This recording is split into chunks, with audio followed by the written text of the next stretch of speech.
Hello, my name is Robert Jago, and I'm a senior lecturer in law at Royal Holloway School of Law, University of London. I'm also the co-author of the Comparative Criminal Justice Policy course for the London International Programme. In this initial film, I'm going to outline the broad content of this course and the sorts of topics you can expect to study if you sign up to study this course.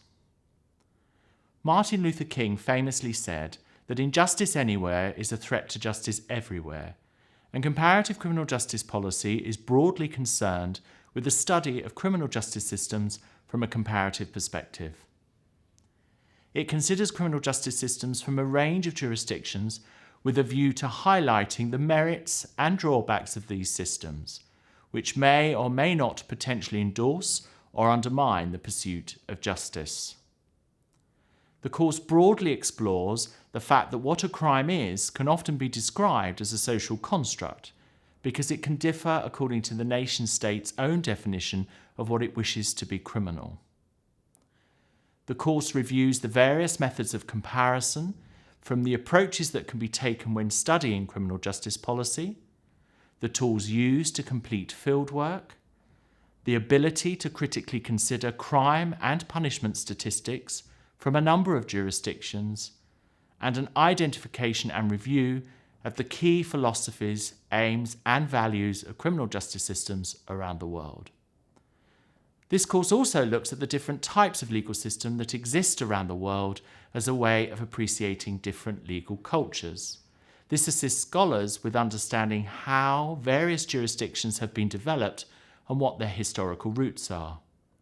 The course divides this up into systems of common law, where the legal traditions of the UK and the US are considered, civil law, where students then examine how things may differ in countries such as France and Germany, socialist law, where students think about the Chinese legal tradition and what is left of the legal system established under the former USSR, and finally Islamic law, where we look at a review of the legal system in Saudi Arabia, and we explore from a secular perspective how legal systems under these broad umbrella terms have developed criminal justice policies. And we do this by reviewing similarities and differences between these different systems.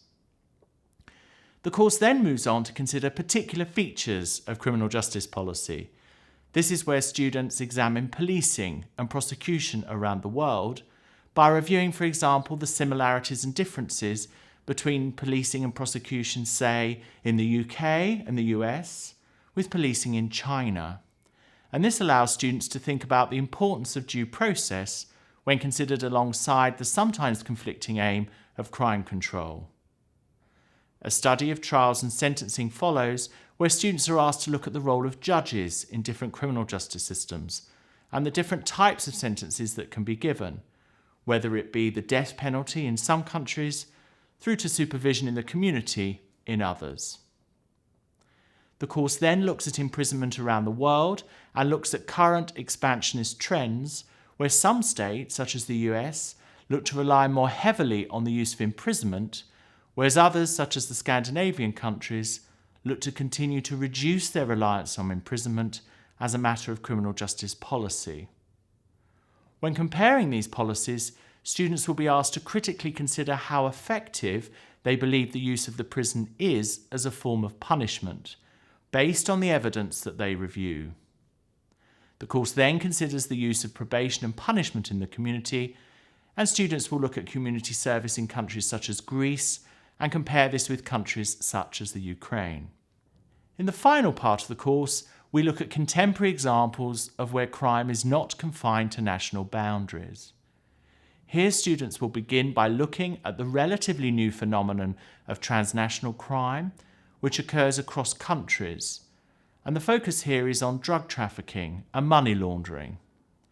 We ask how the international community can respond to these crimes, where some jurisdictions see this as a key form of direct investment in their economies, whereas others have focused on eradicating this form of criminal activity. The course then considers the phenomenon of terrorism and looks at how this has developed historically and considers how international criminal justice policy in relation to current global terrorist problems and how we can respond to those. Here we look at state responses and the validity or not of the old adage that one man's terrorist is another man's freedom fighter, and the policy choices that can stem from that view. The course then considers specific examples of international humanitarian crimes, such as genocide and crimes against humanity throughout history, and asks how policy choices can make a difference in this fight against crimes which have this international flavour. A key tool in the fight against international crime is the International Criminal Court. And the last topic examined is the court, its structure and its operation, and we ask whether it continues to deliver on its mandate and what current policy choices are being taken within the court.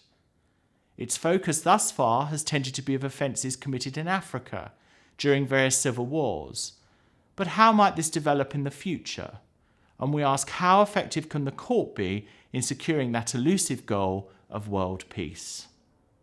The course is divided up into 4 modules. The first module is entitled Methods of Comparative Study. The second is Legal Cultures and Criminal Justice Policy. The third is Aspects of Comparative Criminal Policy. And the final module is Global Crime. Students study these modules in a sequential way, so start with the first and work their way through, and the key idea here is to understand the methods of comparison so the critical evaluation can take place of the specific policy choices that are often taken around the world. This course is of particular concern to those who have an interest in both historical and contemporary dilemmas in criminal justice, and I hope that you'll find this course an interesting one to study. We look forward to welcoming you to Comparative Criminal Justice Policy.